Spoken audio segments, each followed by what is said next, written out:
Tinokuchingamidzai kuchechi yeChrist Embassy yepamhepo yatinoita muchishona. Iko zvino hapachina chikonzero chokupedza svondo rose usina kupinda chechi, nokuti painopindwa unenge usipo, kuda wakanga uri kubasa pakaenda vamwe kuchechi, kuda wakanga uri parwendo, kuda chechi yeChrist Embassy haisati yakuwanikwa kwaunogara, kana kuti unofarira hako kudzidza shoko raMwari nechishona. Ino ndiyo yave chechi yako. Chipinda tinamati. Haleluya. Tinosangana zvekare pamunamato wedu weChrist Embassy watinoita pamhepo muchishona, ndichivimba senguva yose kuti makava nesvondo rakanaka, uye ndichivimba zvekare kuti manga muri kufamba nesu paminamato yese nezvidzidzo zvese zvatanga tichikutumirai. Tinokurudzira kugara tichikurudzira kudaro kuti musadarikwa nezvidzidzo izvozvo. Zvinokubatsirai, zvinokusimudzirai, zvinoita kuti mukure pamweya yenyu, mukure pagona kuvimba naMwari, mugone kuvimba naMwari pazvinhu zveupenyu hwenyu. Haleluya. Saka tinokurudzirai kuti muite saizvozvo. Ndoda kutenda mufudzi Chris vanotipa mukana iwoyo kuti tigone kusangana saizvozvo tichidzidza shoko raMwari, tichikurudzirana, tichitaura nekudzidza shoko raMwari. Pakorokoto tapinda mumwedzi wa10, mwedzi wepakati pegore. Haleluya. Tinoti makorokoto. Nokuda kwaizvozvo mufudzi Chris vakatotitaurira nechekare kuti mwedzi wa10 mwedzi wekunamata, asi mwedzi uno chimwe chinhu chatiri kusimbisa zvakanyanyisa kurumbidza Mwari. Saka titori neurongwa hwatinahwo hwekurumbidza Mwari. Nguva imwe neimwe tine mapoka anenge achititungamirira pakuimba tichirumbidza Mwari.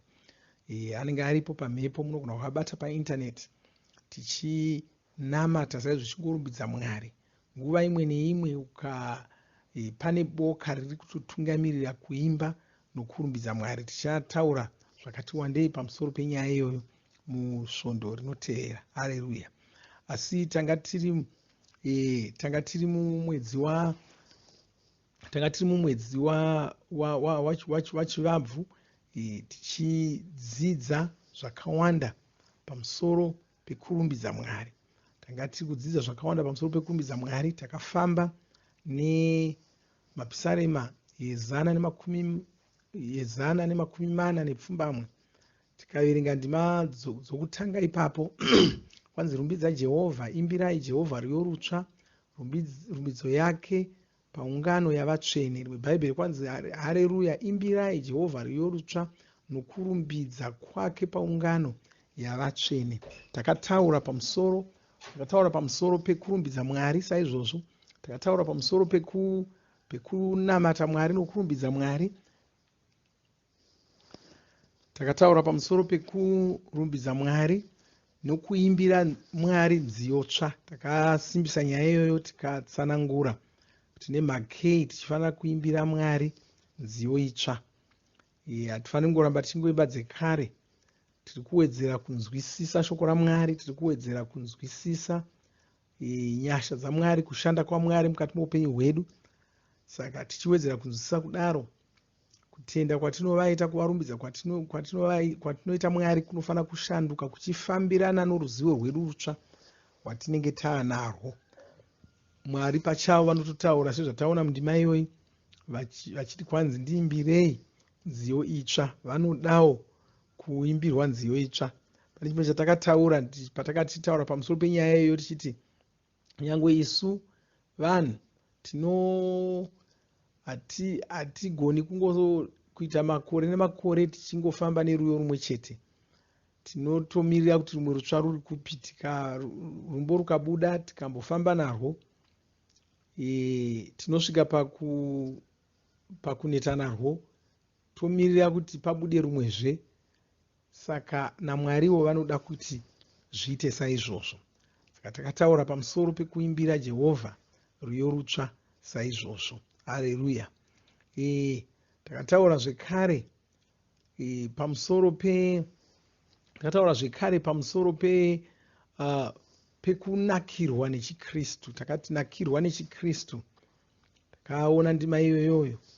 Kwanzi Israeri ngaafarire kwazvo musiki wake, vana veZioni ngavave nomufaro namambo wavo.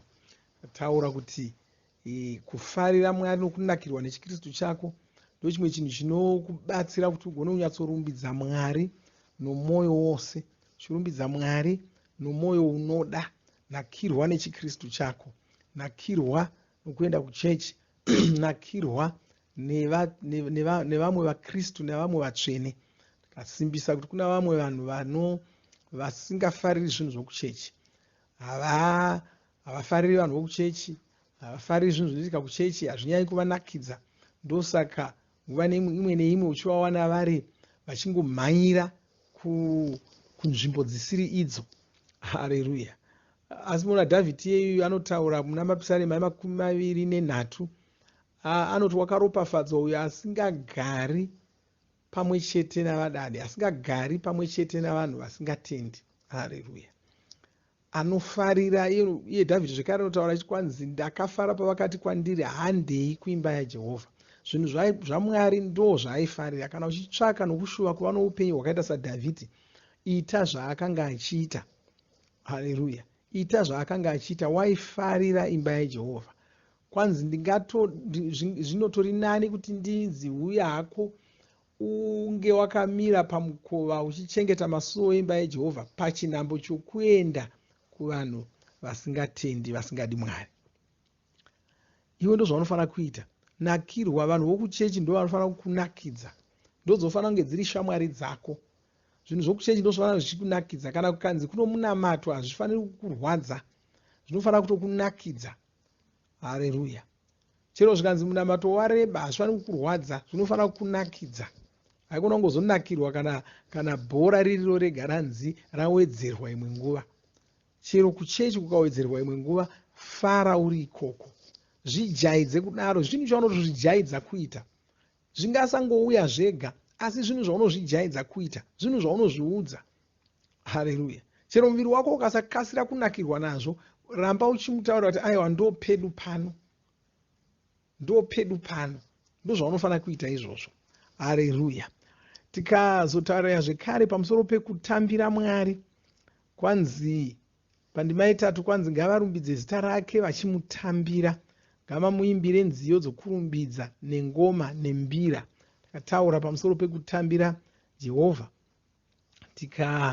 tikatsanangura bvunzo wataiva nawo ndokuti zvakanaka here kurumbidza Mwari uchivatambira. Tikaona kuti handizvo. Haleluya. Paunenge uchinamata Mwari uchirumbidza Mwari, kutamba kunokukanganisa, kudzana kunokukanganisa, nokuti kazhinji vanhu pavanenge vachitamba paya vachidzana panguva dziya dzavanenge vachiti tiri kurumbidza nokunamata Mwari, chavanenge vachitamba ingoma, havasi kutambira Mwari, hakusi kutamba kwokuti vafarira Mwari. Ingoma. Ukadzima ngoma iyoyo ikamira kurira ngoma iyoyo, vose vanomira kutamba, kureva kuti vanga vachitamba ngoma, vanga vasingatambiri Mwari. Haleluya.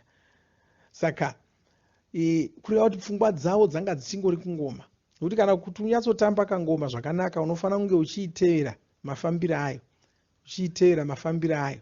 Saka unofanira kunge wakanyatsoiteerera chaizvo chaizvo kuti usapotsana nayo.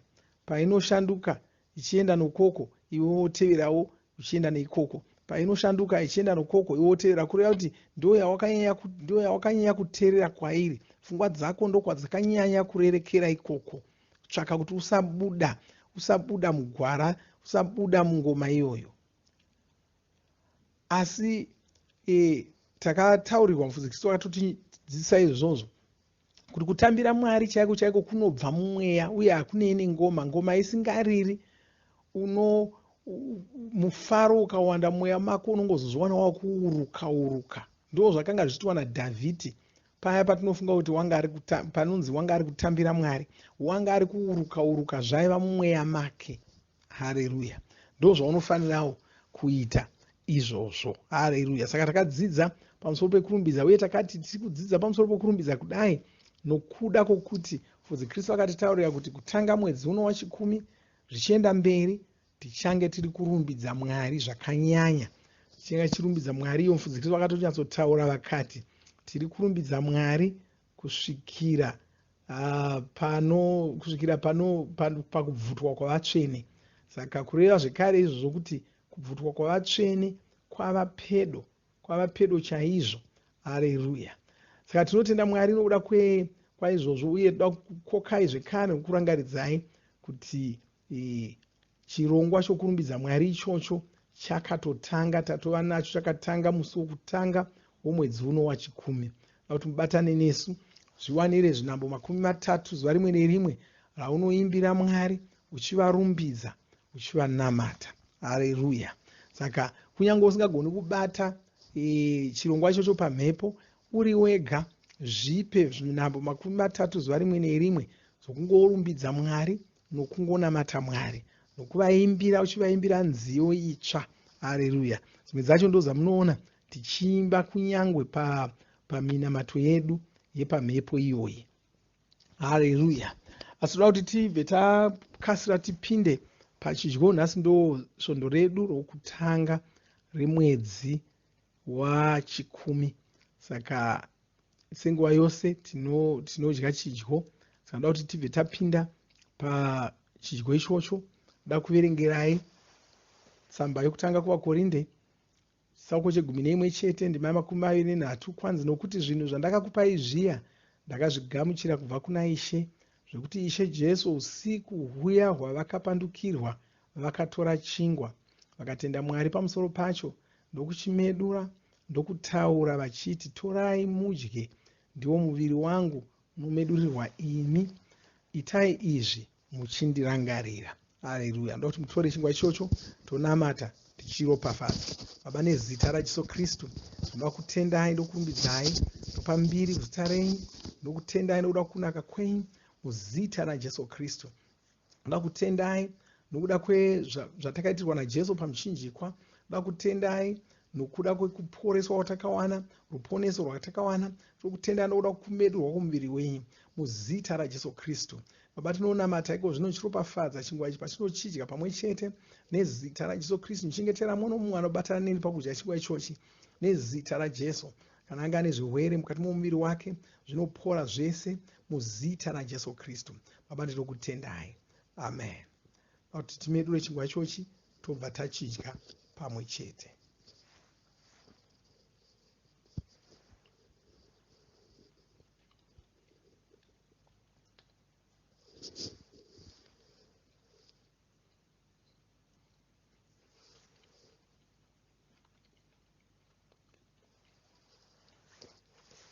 Haleluya.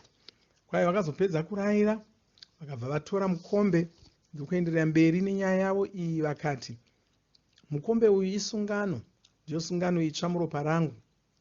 Tai saizvozvi pose pamunounwa muchindirangarira.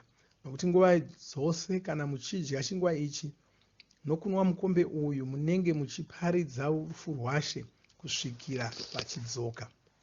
Ngaititore zvekare mukombe iwoyo tonamata pamwe chete tigounwa pamwe chete. Baba, muzita raJesu Kristu tinokutendai nokurumbidzai, nokutendai nokuda kweropa raJesu rakadeurwa pamuchinjikwa richideurirwa isu.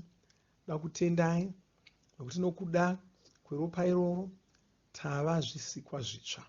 Zvivi zvedu zvakasukwa zvikagoneka kuti tive zvisikwa zvitsva, tive vanhu vatsva, tive vanhu verudzi rwavamwari, tive vanhu veropa revamwari. Tinopupura iko zvino kuti tava chikamu chenyama yavo, tava rimwe remapfupa aJesu Kristu, tava vanhu veropa raJesu Kristu. Vanhu veropa raJesu havarwari, vanhu veropa raJesu havakurirwi, havakundikani muzita raJesu Kristu. Taakurarama upenyu hwavamwari tiri pano panyika. Tinokutendai. Toropafadza mukombe iwoyu, nyengetera mumwe nomumwe anobatana neni pakunwa muzita raJesu Kristu. Kana anga ane zvivi zvaakapara zvinoregererwa, zvose zvinosukwa, zvinobviswa mupfungwa dzake, hazvichagoni kuramba zvichamukanganisa pakunamata kuraramira Mwari muzita raJesu Kristu. Amen. Haleluya. Ngatitorei mukombe iwoyu tiumwe.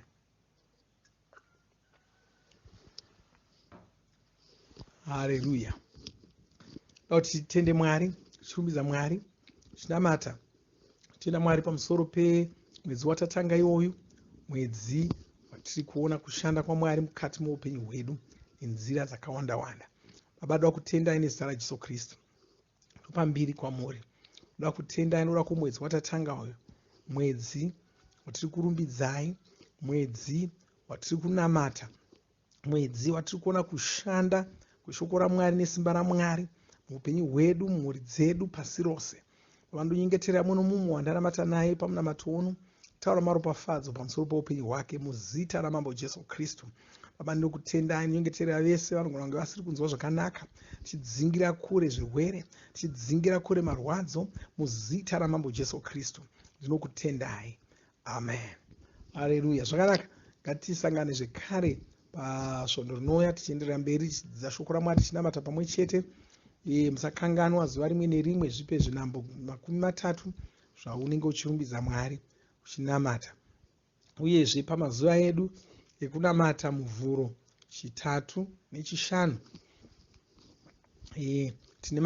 takawedzera nguva dzokunamata. Saka paunonamata, rangarira tinonamata pamazuva edu, tinonamata masikati nenguva dza12, manheru nenguva dza10. Pese apa tanga tichinamata zvinhambo 15 panguva dzese idzodzi. Asi iko zvino sarudza, pane imwe nguva namata kweawa yose, pane imwe nguva wonamata kwezvinhambo 15. Kana uchida kunamata awa panguva yamanheru yacho, kana kuti na12 masikati, ndiwe. Kana ukanamata na12 masikati awa yako, manheru woita zvinhambo 15. Kana ukada kunamata zvinhambo 15 masikati, manheru wonamata awa yako. Haleluya. Zvakanaka, Mwari vakuropafadzei. Amen.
Tinotenda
Tinovimba makomborerwa nemunamato wesvondo rino. Kana manga musati mazvarwa patsva, namatai mumashure mangu, muchidudza, muchirevesa. Taurai muchiti, Mwari vari kudenga, ndinouya kwamuri, ndinokoka Jesu kuti vapinde mumwoyo mangu. Ndinokumbira kuti Jesu vatonge upenyu hwangu. Ndinopupura kuti Jesu ndivo vavaishe wangu. Saka ndinogamuchira upenyu usingaperi mumweya mangu. Ndazvarwa patsva, ndava chisikwa chitsva. Ndinokutendai. Amen. Makorokoto mazvarwa patsva, tinokugamuchirai muchechi yeChrist Embassy.